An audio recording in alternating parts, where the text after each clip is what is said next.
Hi friends, 2 ವಾರದ ಹಾಲಿನ ಕೆನೆಯಿಂದ ತುಪ್ಪ ಮಾಡ್ತಾ ಇದ್ದೀನಿ. ನಾನು ಮಿಕ್ಸಿ ಜಾರ್ನಲ್ಲಿ ಏನೇ ರುಬ್ಬಲಿ ಮೊದಲಿಗೆ ನೀರು ಹಾಕಿ ರುಬ್ಬಿ ನೀರನ್ನು ಚೆಲ್ತೀನಿ.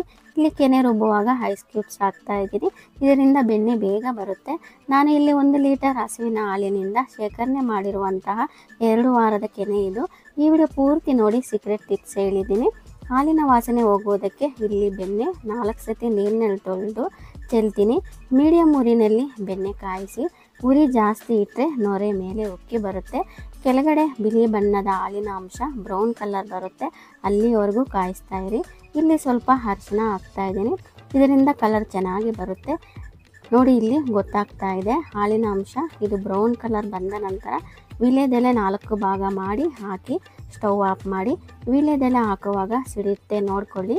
ಈ ವಿಡಿಯೋಗೆ ಲೈಕ್ ಮಾಡಿ, ನಿಮ್ಮ ಫ್ಯಾಮಿಲಿ ಫ್ರೆಂಡ್ಸ್ಗೆ ಶೇರ್ ಮಾಡಿ. ಹಾಗೆ ನೀವು ಯಾವ ರೀತಿ ತುಪ್ಪ ಮಾಡ್ತೀರಾ ಅಂತ ಕಾಮೆಂಟ್